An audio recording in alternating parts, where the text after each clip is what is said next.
Bonjour à tous et bienvenue dans cette AVP spéciale puisque vous le voyez, nous délocalisons notre plateau à la librairie Doucet au Mans qui nous fait l'honneur et le plaisir de nous accueillir aujourd'hui. Marie-Adélaïde Dumont, bonjour, vous êtes la responsable de Doucet. Merci mille fois de nous accueillir dans cette magnifique librairie que les Manceaux et les Sartois connaissent bien. Et à vos côtés, Dominique Brognaud, bonjour. Alors, on vous connaît peut-être un petit peu moins, mais vous connaissez beaucoup de monde parce que vous êtes derrière votre objectif. Vous êtes un photographe sartois. Depuis des années, vous photographiez énormément de choses, mais surtout, c'est aujourd'hui pour ça que vous êtes là, les 24 heures du Mans. On va parler de votre travail qui est exposé en ce moment même sur les grilles de la préfecture et de l'hôtel du département au Mans. Mais tout d'abord, Marie-Adélaïde, je le disais, merci de nous recevoir. Vous êtes spécialiste du livre au Mans. Et c'est pas anodin, parce que les 24 heures du Mans, c'est finalement un événement qui a été relaté énormément à travers la littérature et le livre au sens très large du terme, n'est-ce pas? Tout à fait. Bonjour Laure, c'est un plaisir de vous accueillir, de voir vivre la librairie différemment. Les 24 heures du Mans à la voiture, c'est un événement que tout le monde se partage, qui fait partie, je dirais, du patrimoine culturel de la ville. Et chacun, à sa manière, met sa petite pierre à l'édifice. Et nous, en tant que libraire, on a la chance de pouvoir arriver avec différents types d'ouvrages. Et c'est ça qui est très amusant.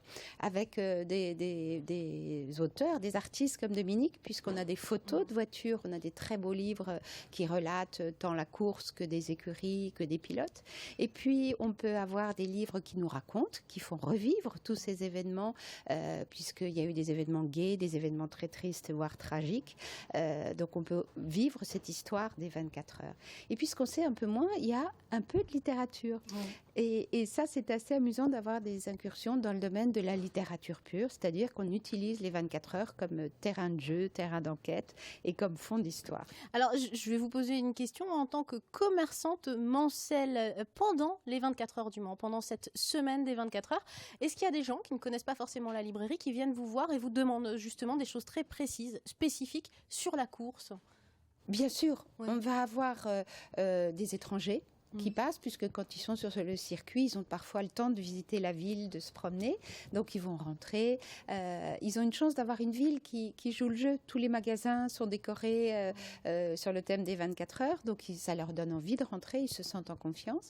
Et puis, ils viennent chercher différents objets. Alors, je pense à de la carterie, je pense à des petits objets, des crayons, des tapis de souris, mais ils arrivent inévitablement devant le stand automobile. Alors, on va tout de suite passer à Dominique Brognaud, je le disais. Alors, vous n'êtes pas né au Mans, mais vous vivez en Sarthe depuis quand même longtemps, hein, depuis votre plus jeune âge.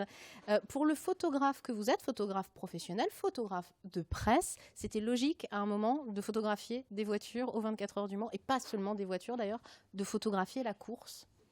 C'est un peu, je pense qu'on est plusieurs photographes comme moi. On commence par photographier les 24 heures, c'est ce qui nous amène à l'image. Moi, j'ai eu un appareil photo la première fois, j'avais 11 ans, c'était déjà mes deuxièmes 24 heures. Et j'ai toujours photographié Le Mans depuis ce temps-là. Il y a quoi de particulier sur cette piste, sur ce circuit? Moi, il y a aussi pour moi la passion de la course, parce que j'adore ça et tout, mais ce qui m'intéresse, c'est toujours moi l'humain. Les voitures, ça reste un objet, même si ça a quelque chose de fantastique. Moi, ce qui m'intéresse, c'est toujours le rapport humain.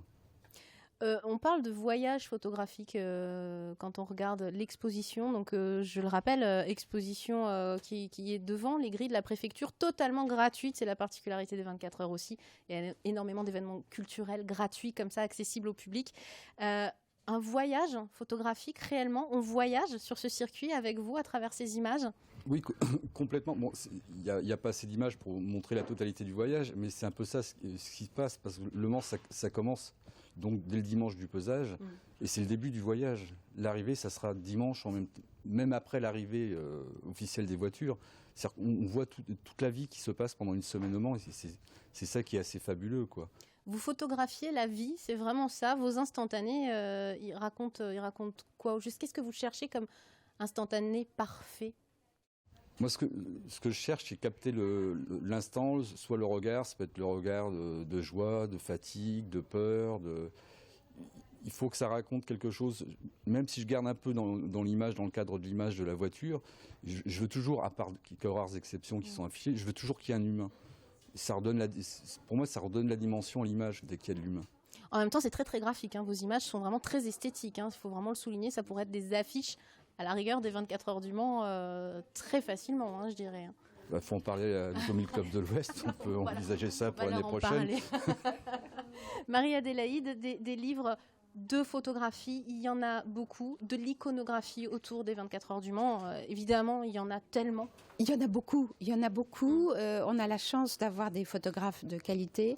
Je suppose que Dominique me contredirait pas, mais la qualité de vos objectifs, de vos appareils permet d'aller encore plus loin dans les prises de vue, dans la mise en lumière et en beauté de cet événement. Donc pour nous, c'est une chance. Ce qu'on disait, ce rayon automobile vit toute l'année au Mans. C'est effectivement son point d'orgue au moment des 24 heures, mais notre librairie a ce rayon tout au long de l'année, puisque les vrais fans viennent. Pour eux, c'est l'occasion de découvrir des nouveautés, de voir ce qui se fait de mieux, de progresser, d'avoir des compilations sur chaque Grand Prix automobile, puisque vous savez qu'il y a des... il y a des livres qui sortent tous les ans. Exactement. Endurance Championship, pour les non-anglophones, effectivement, c'est la compétition internationale, finalement, d'endurance. Exactement. Et donc, du coup, on va avoir un ouvrage. On en fait partie et c'est une chance. Donc, cette spécificité est à cultiver. Donc, ces livres de photos sont absolument magnifiques. Et puis, on peut les exposer, les mettre en facing, comme on dit chez nous, c'est-à-dire qu'ils sont devant vous, vous pouvez voir et vous rêvez sur toutes ces couvertures. Alors, on est dans une librairie, votre métier, c'est de conseiller les clients. On avait envie que vous nous donniez quelques coups de cœur, en fait, quelques coups de cœur livres au public. Pourquoi pas autour de ces 24 heures. Vous avez des choses assez fabuleuses et très différentes à nous proposer. C'est ça qui est amusant. Et effectivement, vous l'avez dit, Laure, notre métier, notre passion, c'est l'échange, c'est le conseil. C'est là où on a toute notre valeur ajoutée. Alors, on a des auteurs qu'on aime bien. Je dois reconnaître qu'on finit par avoir quelques chouchous, des auteurs qu'on va défendre comme ça, peut-être un peu plus. On prend le premier. On y va. Allez, je sais que vous avez eu l'occasion de le regarder et que vous l'aimez beaucoup aussi, que ça a été une belle découverte. Je vais parler de ça. Les 24 heures pour les nuls de Gérard de Cortens. Oui, l'histoire des 24 heures pour les nuls. Alors, cette collection pour les nuls, elle est très, très, très connue. En fin de compte, on peut dire là, Marie-Adélaïde, sans se tromper, que c'est pas vraiment pour les nuls, en fait, cet ouvrage. Mais aucun des ouvrages de cette collection sont faits pour les nuls. C'est ça qui est extraordinaire. Ce sont des vrais professionnels à chaque fois. Ce sont des fins connaisseurs. Ce sont des ouvrages qui sont rédigés sur un long terme, mais qui ont un but didactique, qui sont là pour nous apprendre. En plus, lui, c'est un vrai spécialiste des 24 heures. C'est un auteur reconnu, prix Renaudot en 2002. Donc voilà, il a écrit énormément de romans. Il a une plume magnifique. Il a une plume extraordinaire. Et une passion et il compte. En fait, vous savez, c'est un conteur. Il nous a emmenés dans différents romans. Il peut nous embarquer dans n'importe quel univers. La course, il est tombé dedans comme Obélix quand il était tout petit. Il a un oncle qui a gagné, je crois que c'est en 38. C'est le petit-neveu de Charles de Cortens. Je vais y arriver, effectivement, en 38. Donc, il fait partie vraiment de l'histoire de la course. Exactement. Il dit que depuis tout petit, il a toujours assisté aux 24 heures, que toute la famille parlait des 24 heures. Donc, en fait, il a écrit, c'est son deuxième ouvrage sur les 24 heures. Pour lui, c'est naturel. Les photos, ils les ont chez eux. Ça fait partie de leur histoire de famille. Et il a entrepris de nous conter cette histoire de manière chronologique. On va revivre les grands moments, les moments forts. Mais comme il ne peut pas s'arrêter à une histoire chronologique, il y a aussi beaucoup d'autres choses dans ce livre. Alors évidemment, vous, en tant que libraire, je n'ai pas pu m'empêcher, moi, d'être attirée par les 10 romans qui parlent. Oui, parce qu'à la fin de cette collection, il y a toujours les 10. Donc l'auteur choisit de manière un petit peu subjective, effectivement, un peu plus subjective, on va dire, que le reste de l'ouvrage, les 10 moments forts ou les 10, des listes, des séries. Les 10 voitures mythiques, les 10 vainqueurs, les 10 vainqueurs, les 10 livres. Et je trouve que ça, c'est quelque chose de très amusant dans cette collection, parce qu'il y a beaucoup de personnalisation, il y a beaucoup de coups de cœur de la part de l'auteur et d'engouement pour son sujet. Et c'est en ça que c'est très bien fait. Et ce livre, en fait, peut se dévorer un peu comme une boîte de chocolat. Oui. Il ne faut pas tellement s'accrocher à une chronologie, on l'ouvre et puis on découvre un passage, un moment. Dominique, juste un petit mot. Alors, je ne sais pas si vous connaissez peut-être de Cortens, Gérard de Cortens, peut-être le grand-oncle d'ailleurs, je sais pas. Ah non, mais je vais rajouter un peu d'histoire à l'histoire. Ce qui est assez étonnant, c'est qu'il a un frère aussi qui s'appelle André de Cortens, qui est un très grand ingénieur, qui a bossé pour Pescarolo, pour Toyota, en F1, en endurance. Vous l'avez croisé déjà, Gérard de Cortange? Non.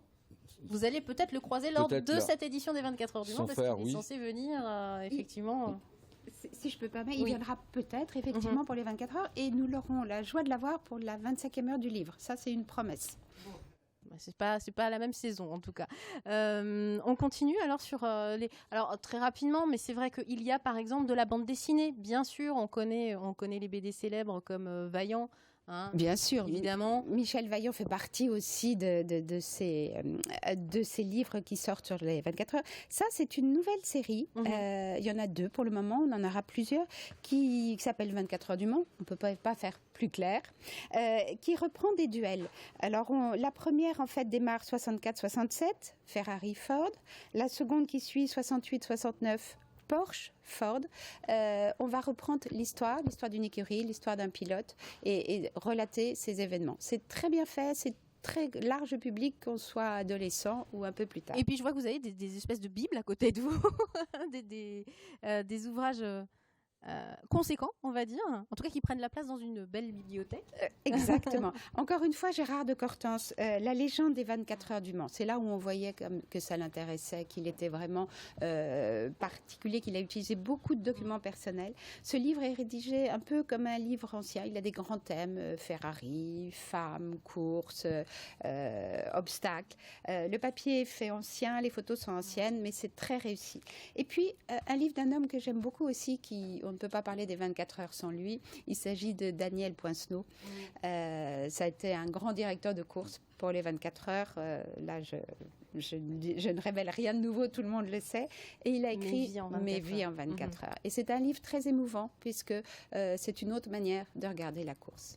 Un dernier mot peut-être à Dominique Brognaud. Quand vous voyez tous ces livres, ça vous donne envie de faire encore des photos et d'éditer des livres? Pourquoi pas des livres photos Ça j'aimerais beaucoup, éditer. On a l'heure du numérique, mais ce qui terrorise, la mémoire, ce sont toujours les livres et ça restera toujours les livres. Donc ça, c'est, on va dire, peut-être un rêve, mais j'aimerais beaucoup faire ça. J'ai travaillé sur quelques livres sur le patrimoine avec Étienne Bouton, des choses comme ça, sûrement, parce que je suis très attaché à ma ville, moi. Mais sur les 24 heures, j'aimerais beaucoup. Dominique Brognaud, Marie-Adélaïde Dumont, merci mille fois d'avoir participé à cette Actu Vue Par. On va vous souhaiter une très belle course des 24 heures, à vous, chacun dans votre rayon, on va dire. Merci. Et merci à vous de nous suivre chaque soir dans l'Actu Vue Par. La semaine prochaine, on recommence bien sûr comme d'habitude en plateau pour notre rendez-vous habituel dans l'info, la quotidienne, à 18h30 tous les soirs sur LMTV. Merci de votre fidélité. À bientôt.